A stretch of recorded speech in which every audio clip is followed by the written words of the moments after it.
আমার গাড়ি প্রায় 15 দিন যাবত বন্ধ, রাস্তায় পড়ে রয়েছে আর তেলের পাওয়া যায় না, এই কারণে কোনো সিস্টেম করতে পারি নাই। আর এই কারণে পাইপ নিছি। পাইপ নেওয়ার কারণ হচ্ছে যে কোনো জায়গার থেকে চুরি করতে হবে তেল। এখন হলো 2টা গাড়ি আছে আমাদের এখানে, দেখি কোনটার থেকে চুরি করতে পারি সকালে কিও। আর হচ্ছে রাসেল ভাই ইতিমধ্যে বলতেছিল যে কালকে একটা বিয়ের অনুষ্ঠান আছে, আমি আসলে কি গিফট দেবো বুঝতে পারতেছি না। তবে সেই হঠাৎ করে তাৎক্ষণিক বুদ্ধি বের করলো যে 5 লিটার অকটেন গিফট দেওয়ার কথা চিন্তা ভাবনা করতেছে। আমি বললাম হ্যাঁ, খারাপ হয় না, কারণ এই মুহূর্তে আমার কেউ 10,000 টাকা দেওয়ার থেকে 5 লিটার অকটেন দিলে আমি খুশি হইতাম বেশি। তো এই কথা মাথায় রেখে অকটেন কেনার ধান্দা যেখান থেকে পাই কিনে ফেলবে গিফটের জন্য। Thank you.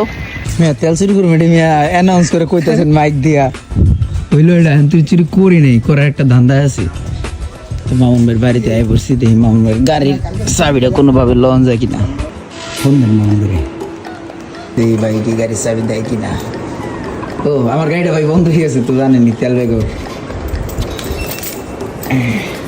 এক জায়গায় যাবো তো আবার চলে আসবো, 1 লিটার তেলের বেশি খাবো না। ওকে ওকে ঠিক আছে, ঘুমান পেট ভরে ঘুমান। তো 2টা গাড়ি আছে, এই গাড়িটা আজকে ঢাকা থেকে আসছে। সো এটার ভিতরে হয়তো অতটা তেল নাই, কারণ ঢাকা থেকে আসছে তো।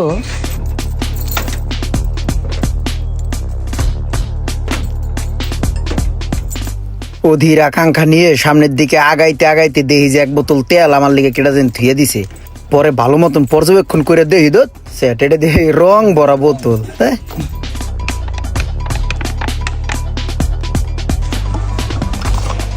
আল্লাহ আল্লাহ করে বাইরে লিয়ে, কারণ হচ্ছে কি আমার গাড়ির যে ট্যাঙ্কি, এই ট্যাঙ্কি কোথায় আমি কইতে পারি না, কারণ এর আগে অনেক বড় একটা পাইপ ঢুকাইছিলাম, কোনো আগামাতা পাই নেই। অবশ্য তেল ছিল না বেশি, ট্যাঙ্কির গোড়ায় গেছিল গা। আমার গাড়িতে সবসময় তেল একটু কমই থাকে।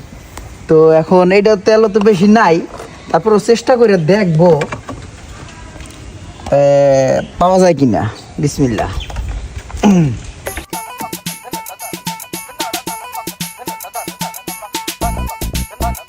টান দিছে মতন এটা হাওয়া পেটের ভিতরে ঢুকিয়েছে,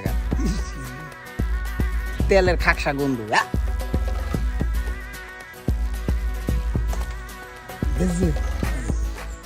কি রয়েছে একটু বড় ভালো তো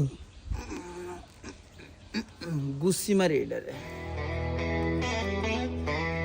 বহুত জল্পনা কল্পনা শেষে আমরা আজকে ব্যর্থ চেষ্টা করলাম, কোনো সুরাও হলো না, কারণ হচ্ছে গিয়া ট্যাঙ্কি অনেক গভীরে।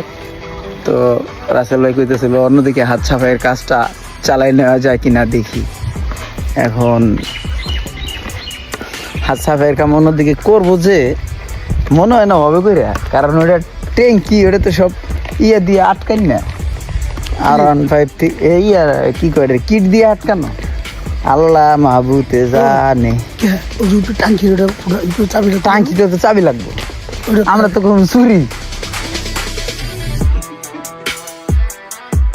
আর শেষ পর্যন্ত তেল চুরির ঘটনাটা ব্লাস্ট হয়ে গেছে। ব্লাস্ট হয়ে যাওয়ার কারণে আমি ধরা খেয়ে গেছি গে, বোতল লইয়া দৌড়াদৌড়ি করছি। সিসি ক্যামেরায় দেখে লাইছে, বাইরের সব জায়গায় সিসি ক্যামেরা লাগাই না।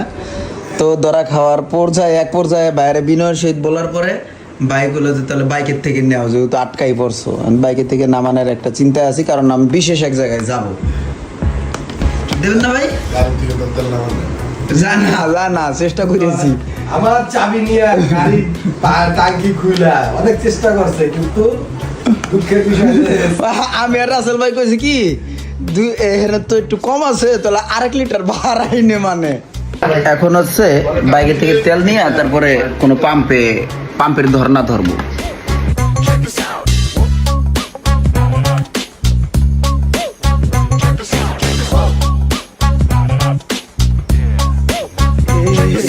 সকালবেলা আমার গাড়ির চাবি নিয়ে গেছে, আমি ভাবছি কোথায় জানি যাইবে।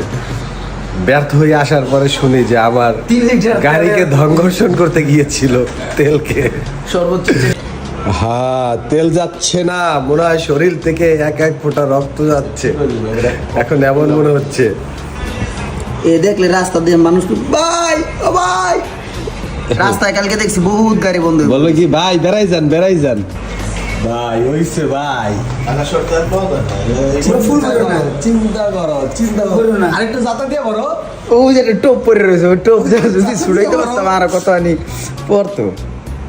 এই হইছে আরো একজন তেল খাদক সোসা চলে আসছে এবং দেখতে আছে কত দূর তেল আছে, যে তারও কিছু দরকার, সে একটু তেল খাবে, এই চাইতে আছে কিন্তু দেবে না।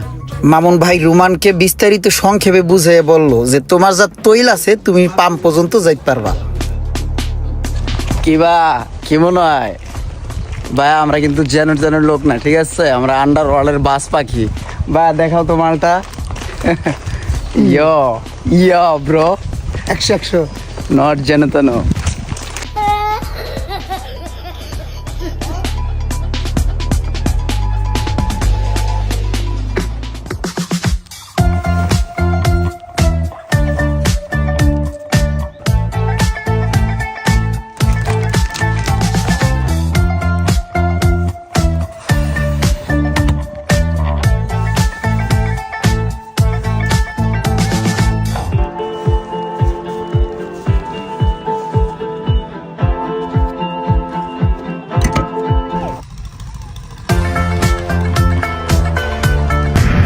একা একা অনেকক্ষণ যাবৎ বসে আছিলাম রাসেল ভাইয়ের জন্য। রাসেল ভাই বাসায় গেছিল, আমিও বাসায় গেছিলাম, যে গাড়িটা নিয়ে এলাম। এখন হচ্ছে গিয়া আমরা তেল ভরার জন্য যাব, তারপর একটা বিশেষ জায়গায় যাব। এখন আছি হবিগঞ্জ ব্রিজে, না দাদু? হবিগঞ্জ ব্রিজ। ঠিক আছে, তার মানে হচ্ছে আমরা তাহলে এখন পাম্পে যাচ্ছি। দোয়া করতা হুঁ আল্লাহ কি বাস তেল মিল যায়। চুরি করা তেল দিয়ে গাড়ি চলতেছে। শাহরুখ ভাই ইতিমধ্যে আমাদের সাথে অ্যাড হয়ে গেছে এই খেলায় অংশগ্রহণ করতে।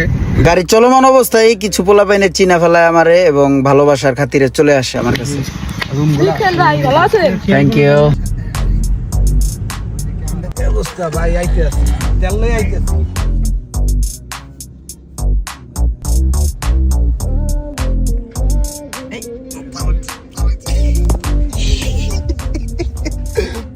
বেশি খুশি ভাই তেল পাইলে, এমন একটা জিনিস বাইরে তেল নেওয়া কি, তেল কিনে নিয়েছি আমরা। হায় রে তেল রে, তুই আর কত কিছু করবি আমাগো, যেই কষ্ট দিলি গাড়ি পোড়া ওটা কইতেছে। শেষ পর্যন্ত আজকে আবার কি ঘটলো। তো এভরিওয়ান, তেল নিতে গিয়ে একটি মর্মান্তিক ঘটনা ঘটে গেছিল। আসলে এটা ক্যামেরায় বন্দি করি নাই এবং এটার জন্য আমি দুঃখিত এবং আমাদের পুরো টিম দুঃখিত। তো যাই হোক, এই প্রসঙ্গে আর আগাবো না, সামনের দিকে আগাই। আর ইতিমধ্যে চলে আসলাম মাদারীপুর লেকপাড়ে এসে চা খেলাম এবং হচ্ছে একটু আড্ডা মারলাম। তারপরে আমরা সেই বিশেষ জায়গায় যাব ইনশাআল্লাহ।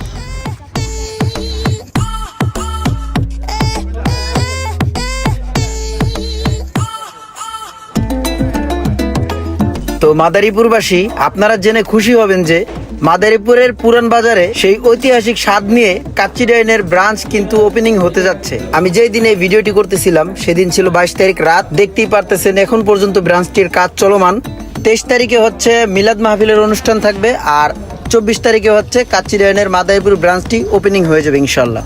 তো কাচ্চি ডাইনে কারা কারা এই মুহূর্তে আছে সবাইকে হালকা জুমবারি দেওয়ার চেষ্টা। এখানে রাসেল ভাই, শাফি মিয়াকে জুমবারি দিলাম। কাচ্চি ডাইনের যারা স্টাফ আছে তাদেরকে আরেকবার ডিসিপ্লিন সম্পর্কে বুঝিয়ে দেওয়া হচ্ছে।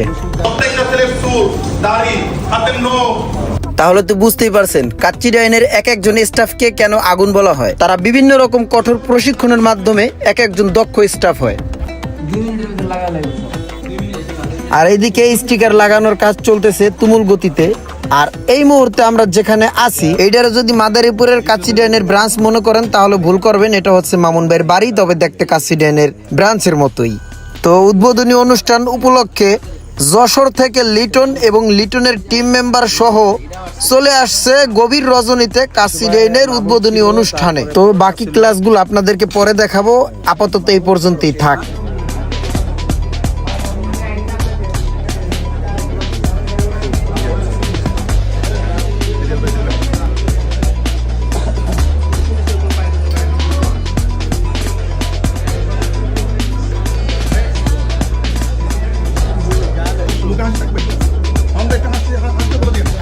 হাসি দিও সবাই।